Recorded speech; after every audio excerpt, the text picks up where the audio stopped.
Evil seems to be all around us these days, crawling through the streets, finding its way into all of the nooks and crannies of power. And it's tempting to fight it. Now, we don't support evil, but we need to be very careful about how we tear it down. Because that's really the power that we're going after here. I don't want to fight evil. I want to tear it down. It's kind of like how I don't want to fight a fire, I want to put it out. And so we need to talk about ways that we can address the evil without becoming a new kind of evil ourselves. So let's talk about all that as we walk together down creation's path.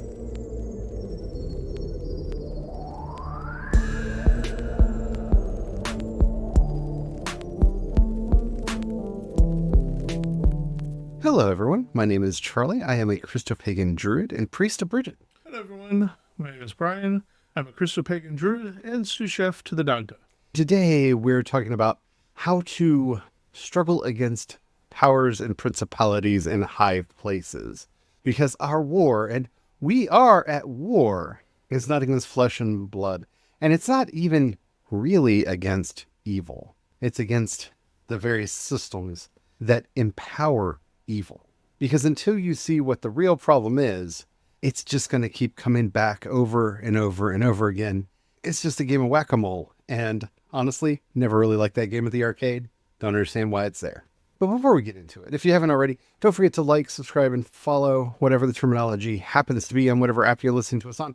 We do original Christopagan and Druid episodes 5 days a week, Monday through Friday, and we've got a lot of stuff coming up, and you don't want to miss any of it.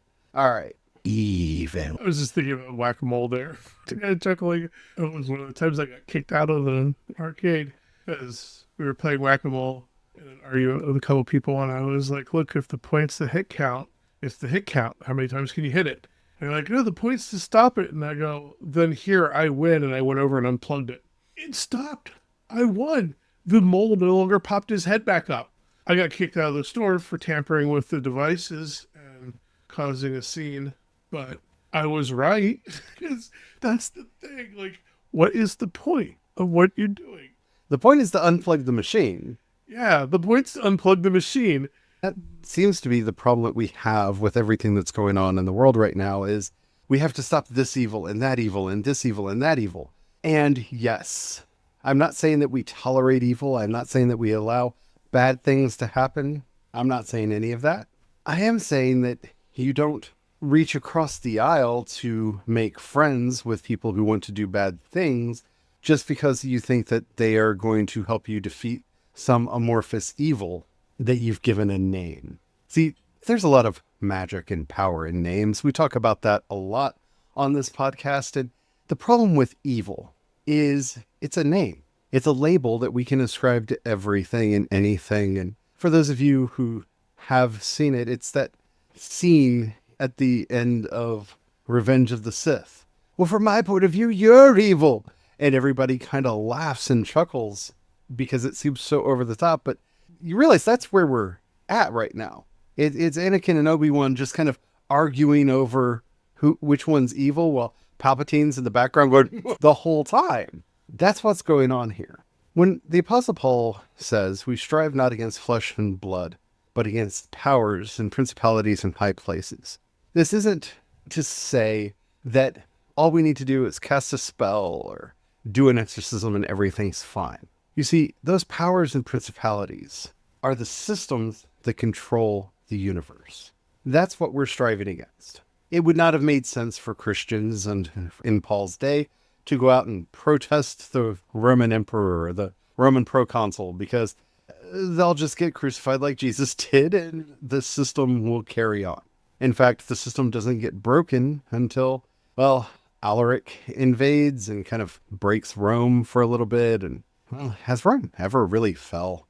Good argument to say that it never really fell, but that's an argument for a whole other episode. Because the fight was not against Rome, it was about the Roman system. This idea of colonization, of taking away from the conquered lands to feed your own people. That was the source of evil. That was what had to be broken. And Rome ended up breaking itself because it started running against people that they couldn't conquer. Whether that's the Picts, to the north, the German tribes, also to the north, the rising Iranian powers in the east, the great Sahara Desert that they just couldn't cross. They got themselves boxed in. And the system itself became toxic. Because if your system is about exploiting other powers, well, if you can't do that exploitation, the system, it breaks itself. Literally, as a entity, the system could not continue to consume enough to have enough energy to keep itself going, which is why it started to consume itself from within. And that's what we see actually happening right now, is the systems have started hitting walls. And we give the system various names. Patriarchy, oligarchy, autocracy, Capitalism. These are the various systems that are currently working often together to exploit and extract value from the people suffering under. And we can point to the various people. I think we could all name probably 10, 15, 20 people that, oh, this is the problem. This guy is the problem. This woman is the problem. This person is the problem. This business is the problem. Is it really? This is why we did our earlier episode on the Patriarchy, the othering, because that in and of itself is a system. This is why it is so powerful and feels so power-filling to call something evil, to go, this person is evil, because that is a system. That's a very old system that has been around for a long time. It's a power. It is a principality. You have to be very careful, because like with all systems, generally they're tools. They're not good or evil. I disagree. Systems can be evil. They can be definitely employed in an evil way. Some of them are definitely, have more of an evil nature to them, but some of them are the system of nature, with wind kind of balancing the temperature of the planet. That is also a system. And in and of itself is what it is. Like, carnivores eat meat. So a lion attacking, killing, and eating a gazelle is a carnivore eating meat. A human basically attacking and killing a cow to turn it into steaks and burgers is a human being an omnivore. Yes, we can eat plants. We're still attacking and killing a plant. That's all part of the system. So on some levels, when a system does a thing that's part of its nature, we should understand it is part of its nature. The thing is that acceptable or not? Some systems are designed from the bottom up to be evil. This is why we talk about systemic racism. We talk about systemic sexism. We talk about systemic homophobia and queerphobia that are baked into the system. This kind of heteronormality that's baked into the system. And I think any of us can name 5, 10, 15 people that they are the problem, but they are not. And this is why we keep failing. I'm not saying that it's not worth our time, energy, and effort to work against a candidate who is going to abuse and utilize the system for its worst outcomes. Yes, do that. But know that our real foe, our real enemy is not that person, no matter what country, business, or what have you that they are in charge of. It's the system itself that has to be changed. The system itself that allows for kingly powers to still exist. Why do we have any systems? Didn't we go through democratic revolutions in the 1700s? Isn't that the whole lie that we tell ourselves, that we went through democratic reforms in the 1700s? If that's the lie we tell ourselves, why do we still have presidents and prime ministers, what have you, these single focal points that can claim and take power onto themselves, that have kingly, unquestionable power in any field? Why does anything like that exist? If we overthrew the kings, why do we still have kings? Why do we just change the names of the kings? You see, we did some minor tweaks to the system. We changed some names. They're not necessarily hereditary anymore, but they're still there. And we've had some dynasties come about. We had the Adamses very early on in our country's history, where we had both John and John Quincy come into power. We've had the Bushes. We've seen this play out. We created a role. We created a system. And the problem is, how do we reform and change that system? And I'm not here to tell you direct answers to that, because it's not for me to say. I'm not the all-wise oracle that knows all of the answers to all of the problems. But if the problem is that we keep having autocratic leaders like Andrew Jackson or Ronald Reagan or the one who is about to take office, We need to fix the system. If we don't fix the system so that we can't have another Andrew Johnson or Andrew Jackson, what good have we done? And so we have to ask ourselves, what is wrong with the system? We can't just accept that the system is okay. The problem is, so many nowadays have gotten blind and created a new enemy. They call this enemy the establishment. And I hear this word being bantied about a lot. I've heard it a lot when I was a child, and I am frustrated that it has resurged into usage. So here's the problem with being anti-establishment. Whoever takes power is now the establishment. There you go. That's the problem. Because we didn't address the actual problem, which is the system that allows the establishment to terrorize, harass, and cause problems. We just changed who has access to the levers of power. If all you're doing is saying, well, we have a Death Star over here, and sure, it can blow up planets, but we elected somebody who is anti-blowing up planets, and they're going to put people in charge of that Death Star so that they don't blow the planets up. You still have a Death Star over there that can blow up planets. You kind of have to get rid of the Death Star. The Death Star has to go away. All of the systems and power lines and everything that are in there that are designed to do one thing, and that is blow up planets. Really, we just want a kinder, friendlier face in charge of the planet blower upper? No. And when you have institutions like ours, which were created at this time of nationalism, which was a new thing, the way you think about the country that you live in is a new system. It is a system that arose in the 1700s. It did not exist before. That identity that you have with your nation, with the state that you live in, that's only been around for a couple hundred years. That is new. Your great-great-grandparents had no idea what that meant. Your great-grandparents probably didn't either. My great-grandparents, when I was growing up, were so confused about all of this, like, America rah-rah thing, because they grew up in a small town and their allegiance was to their small town community. That's what they saw themselves as first. The people around them, their immediate community, this stuff going on in Washington was this distant thing, and they were so confused why so many people were so fascinated by what was going on 1,000 miles away. Because why should that have any say on what I'm doing here in my locality? And that's the way it had always been. We had taken care of each other as clans, as tribes, as communities, locally, on the ground. We changed all this in the 1700s. We changed the way we think about what a nation is. We constructed them from whole cloth. We created these legends, these false histories that say that there's always been a France. There hasn't always been a France. There's always been a place on a map called France with a person who called themselves a French king, but the average person in that area thought about themselves as a local. The French language is new. The German language is new.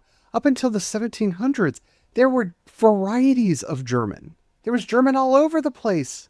Different kinds of German. It all gets standardized. It all gets brought together, and we pretend we've all always spoken the one language. In Germany, in France, in England, English has always been a variety of languages. And to this day, there are still two versions of English very much alive, and several other patois and almost dialects that are still surviving. Because it never was one unitive language. It was maybe comprehensible one to another, but we created a lie. We created a system that told us we were all one people. And we created these new things. And we act like they have been eternal. The Romans weren't a state. They didn't know what our word state meant. They weren't a nation. They had no idea what our word nation meant. They were an empire. If you lived in Palestine, you thought of yourself as a Palestinian.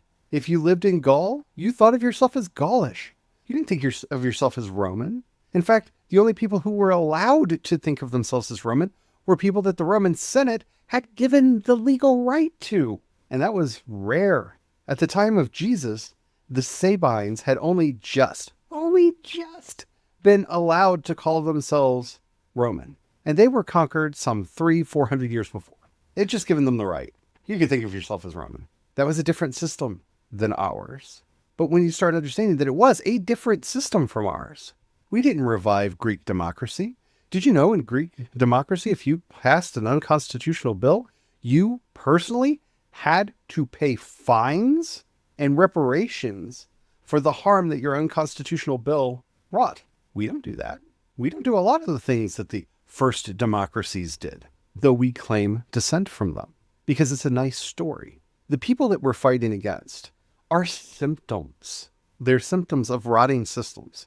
And if we're not going to take the time to address those systems, and let's be honest, the reason a lot of these people are currently in power is the systems are fighting back. They're fighting to preserve the systems. They're going after DEI. Why? Because we already solved racism. What's this? This is confusing. Did you not see we had a black president? We solved racism. Did we? Did we though? I don't think we did. Because the system behind it is the othering of people. So we didn't solve racism when you could sit back and have stories coming out of Ohio not that long ago. Look at what's going on in LA right now with them saying that there are only fires there because there are people of color in charge and women. Yeah. That's the system trying to strike back. The system was designed. And if you don't believe this, read our actual constitution. Our system has a user manual, and it's very clear. Landowning, rich, white men have power. Now, we've done some patches onto the end of it to say that, anybody born here can vote, that women can vote, because we had to do a separate one for that because just being born here didn't quite cut it. We've done some patches onto the end of it, but the innate system that we created was for rich, landowning, white men to have all of the power. And what are we seeing is a backlash where rich, landowning, white men are trying to say that maybe we should repeal the amendment that let women vote. They're saying this out loud because the system is fighting back. It's not the people. The people are a problem. Don't get me wrong. The people are a problem, but the people are a mouthpiece for the system they're trying to preserve. The system that gives them power. No one wants to give up power once they have it. And if we're not targeting the right thing, if we're calling the wrong things evil and focusing all of our energy on bad man do bad things, which is what we tend to do, or even worse nowadays because they figured out how to really perfect this. Bad man said bad things, so get mad at bad thing that bad man said so that bad man can do bad things with nobody noticing.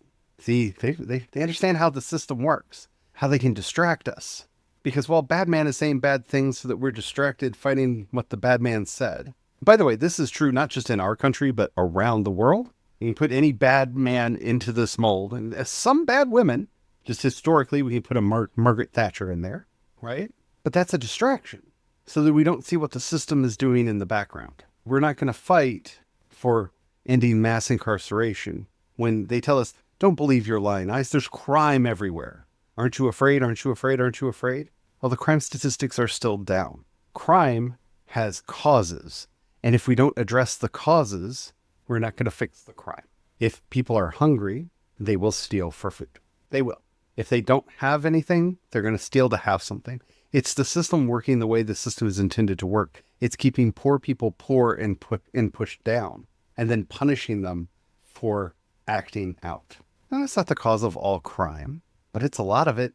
And until you start understanding what these things mean, until you start looking at the systems in power, and that we can move past the lies that are being said and spoken, and the focus on bad man do bad thing, and start figuring out how we can fix the systems themselves. We could talk about whether candidate A or candidate B would have been better to defeat candidate C, all we want to. If we're not going to address how these candidates were picked, it isn't going to matter. Because the system will pick the candidate that it wants every time. And does. We have to address the systems. We have to learn to see the systems. We have to recite to ourselves like a mantra every day when we wake up. We war not against flesh and blood, but against powers and principalities in high places. We are warring against these systems. Why do 9 unelected people have as much power as they do in this country? It's not because the Constitution says they do. It's because we have allowed them to have that much power.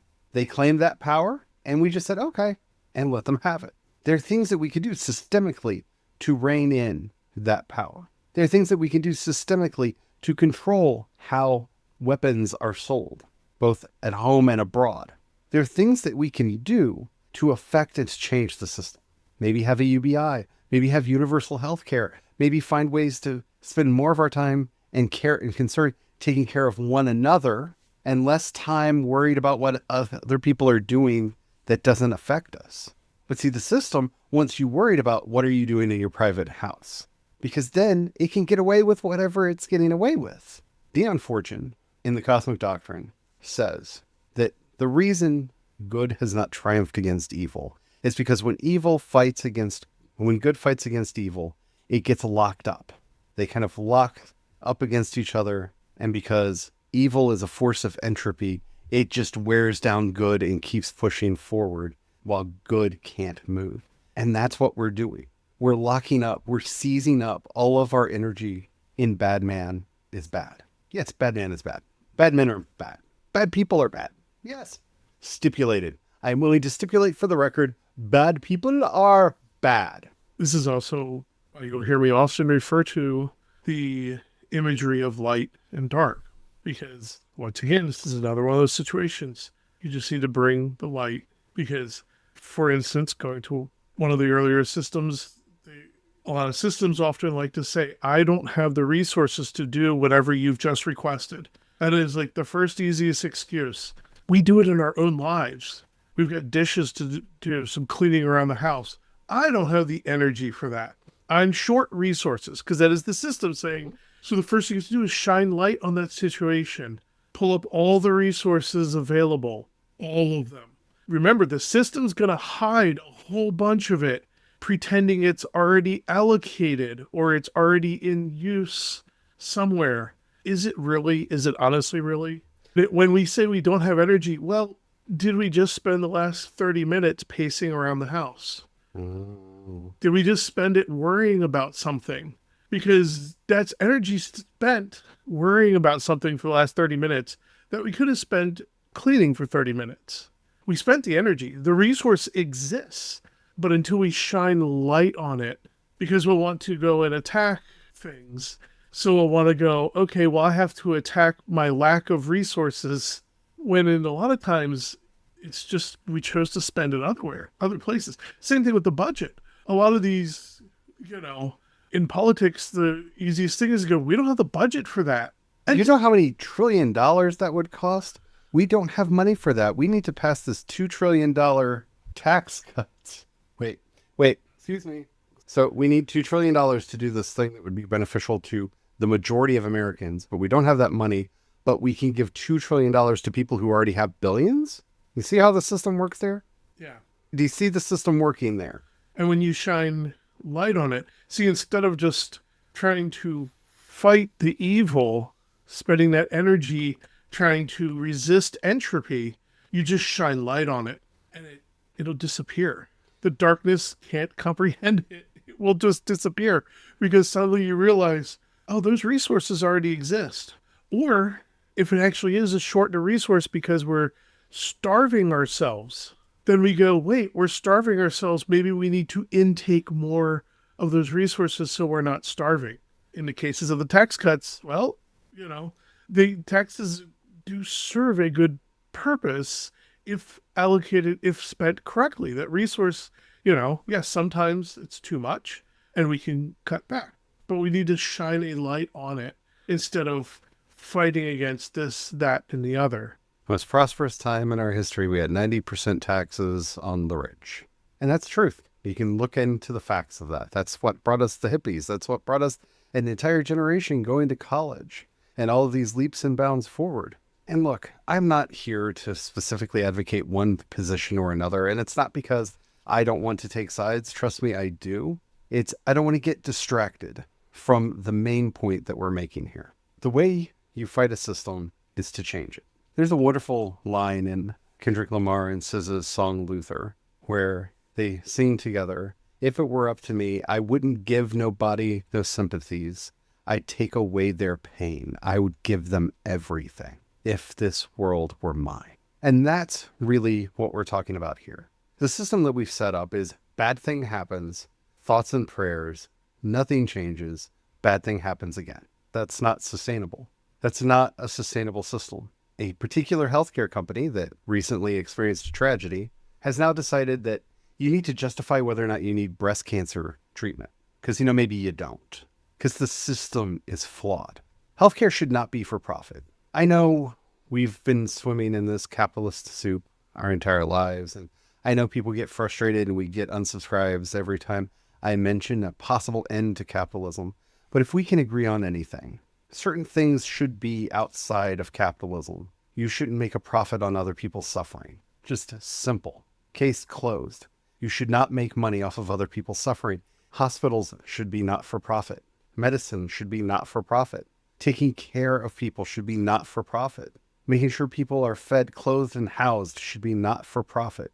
We should be taking care of each other. And if we're going to call ourselves Christians in any way, shape, or form, Jesus clearly said at the judgment, "Go away from me, you wicked people. I never knew you." When I was hungry, you did not feed me. Oh, wait a minute.